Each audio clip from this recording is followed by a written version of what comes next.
In Tanzania's heart, the savanna is dying. The rains have failed, rivers have turned to veins of dust, and every creature now walks a razor's edge between thirst and death. But as the plains dry, a war begins. The hunters grow desperate, the giants grow weak. This is the Drought War, Lionesses versus Giraffes.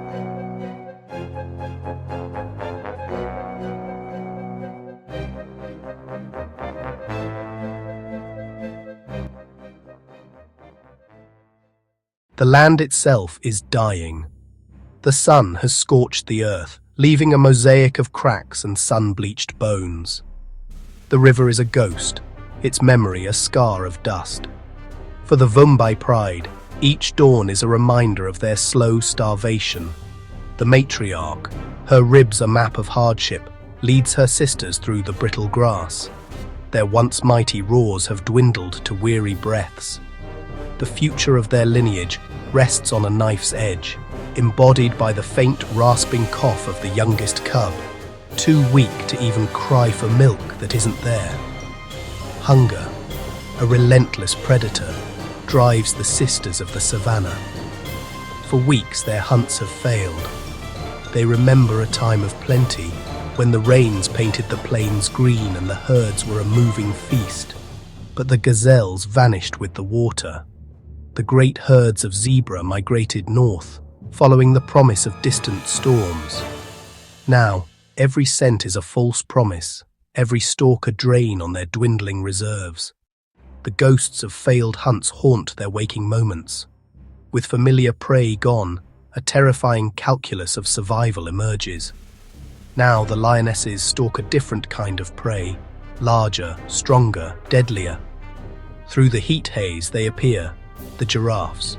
Towers of patterned grace, they move with an ancient rhythm, but their elegance belies a formidable power. The matriarch freezes, her gaze locking onto the distant herd.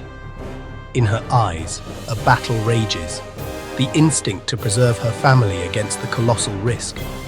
She weighs the certainty of starvation against the possibility of a swift, violent end. The decision is made, a silent consensus passing between the sisters. As dusk bleeds purple and orange across the horizon, the hunt begins. This is not a chase. It is a meticulous, nerve-shredding infiltration. They use the contours of the land, sinking low into dry riverbeds, their movements synchronized by years of shared instinct. The wind, their fickle ally, carries the scent of their quarry, but could just as easily betray them. The air grows thick with tension. A low, rhythmic thumping begins, not in the air, but in their chests. The frantic heartbeat of predators who have become the gamblers. They are close now. The giraffes loom like monoliths against the fading light, bending towards the last remaining waterhole. The lionesses know the danger intimately. A single kick can crush a skull. But desperation is a potent anesthetic. It blurs fear into focus. The image of their wasting cubs, the gnawing emptiness in their own bellies. It all converges into this one moment. Tonight, they will risk it all.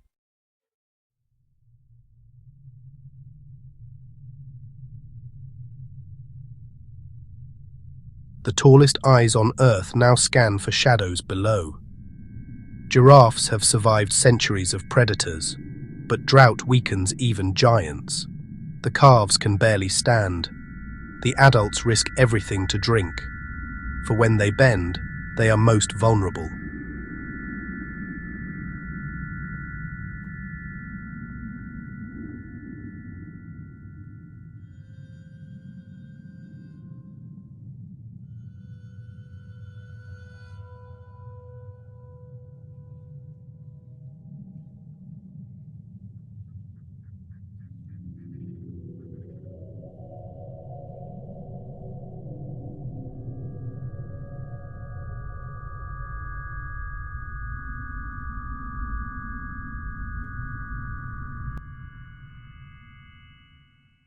In the scorched heart of the savanna, the air itself is a predator, thick with heat and the ghosts of rain.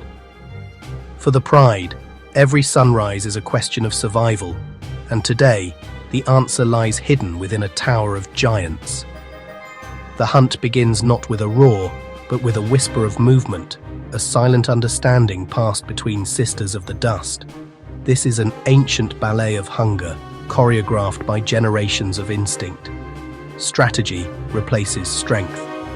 Against a foe that can measure its height against the sky, brute force is a fool's errand. So they become a living net, each lioness a deadly knot in a tightening weave. They fan out, silent, patient, calculating. They move as one mind in several bodies, communicating through the subtle flick of an ear, a momentary glance, a tensing of the shoulder. Every decision is made in silence, for the wind carries all secrets here. One mistake, one misjudged step, and a single defensive kick could shatter bone and end it all. The herd stands as a fortress of patterned hides and impossible legs, oblivious to the creeping death in the grass. But fortresses have their weaknesses. A moment of distraction, a lapse in vigilance. A calf, not yet wise to the geometry of danger, wanders from the forest of its mother's legs. At that exact moment, the breeze turns, a traitorous current delivering a message to the waiting hunters. It is a scent that speaks of vulnerability, of tender flesh, of life's fragility. The scent of opportunity. It floods the lioness's senses, a jolt of pure, primal electricity. This is the trigger, the spark of violence. In an instant, patience is consumed by purpose. Adrenaline eclipses caution. Every muscle, every sinew, every nerve ending is now coiled and primed for the explosion to come. The decision is made. The target is chosen. The time for stealth is over.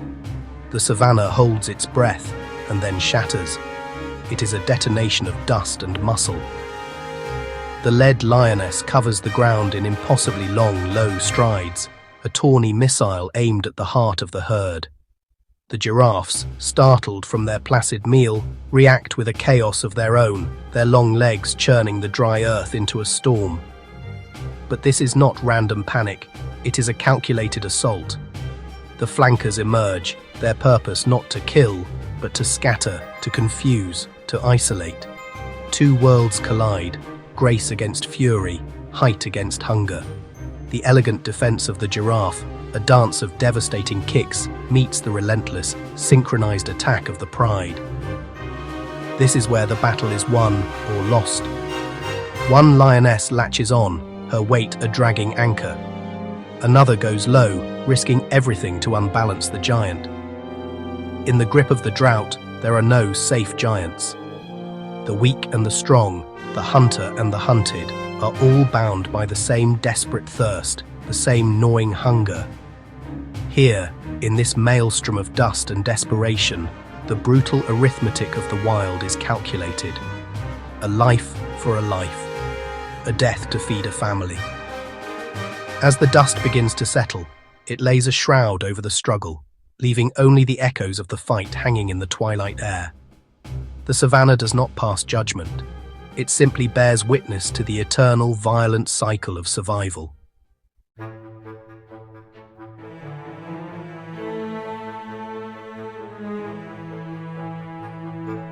The savanna becomes a storm of survival. One blow could decide the balance. One mistake could end a dynasty.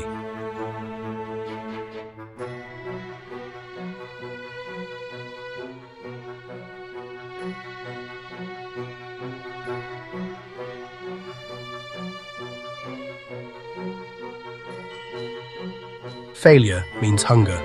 Hunger means death. But in this drought, even survival feels like defeat.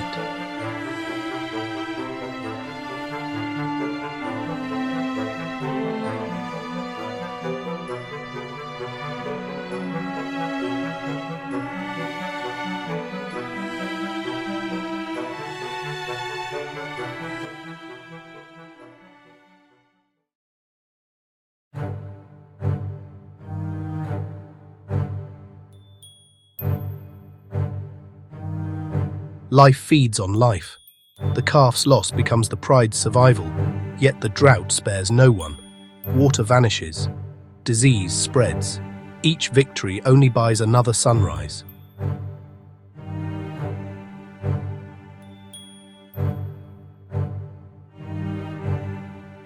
This is not cruelty.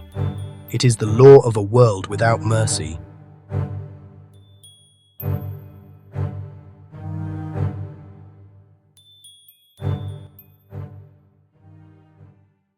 For months, the sky has been a merciless, empty canvas.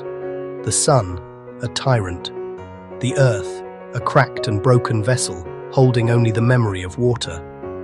Every creature has been holding its breath, waiting for a sign, a promise. The scent of ozone, carried on a whisper of wind, is the first herald. A low, distant rumble vibrates through the ground, a forgotten language the Savanna is desperate to hear again. The survivors of the long war against thirst look up, their weary eyes scanning the horizon. Then, a single drop. It strikes the baked earth with a hiss, a tiny explosion of steam and dust. Another follows, and another, a scattered applause that quickly swells into a deafening roar. This is not a gentle shower. It is a deluge, a violent cleansing torrent sent to wash away the sins of the dry season. The rain hammers the plains, turning dust to mud, ash to paste. For the first time in an eternity, the air is not filled with the taste of dust, but with the rich, loamy scent of life itself. After months of dust, the Savanna breathes again. A deep, collective sigh of relief ripples across the landscape. Beneath the surface, a miracle unfolds. Seeds that lay dormant, entombed in the hard-pan soil, now swell and burst forth. The first blades of grass, impossibly green, pierce the mud. Streams awaken. What were once ghostly channels of sand and bone now surge with brown, life-giving water. For now, a fragile peace returns. At the newly filled waterholes, predator and prey stand side by side, a temporary truce declared by the rain. The skeletons of the fallen, once stark monuments to the drought's cruelty, are now cradled by the rising waters, becoming part of the foundation for new life. In the midst of this renewal, a new generation takes its first breath. A newborn giraffe, all legs and wide-eyed wonder, stumbles to its feet, its coat still slick from birth. It is a symbol of hope, of the future. But hope in this world is always shadowed. From a distance, a lioness watches. Her hunt is paused, but her hunger is not gone. She is a reminder that the peace is fleeting, that the fundamental laws of this kingdom have not been repealed, only postponed. The drought war ends, but the struggle never sleeps. The rain that brings life also brings new challenges. The lush grass will attract vast herds, and the herds will attract the hunters. The balance is restored, but it is a balance on a knife's edge. In Tanzania's wild heart, this cycle is the only constant. The land gives, and the land takes away. Balance lasts only until the next storm fades, and the memory of rain begins to dim once more.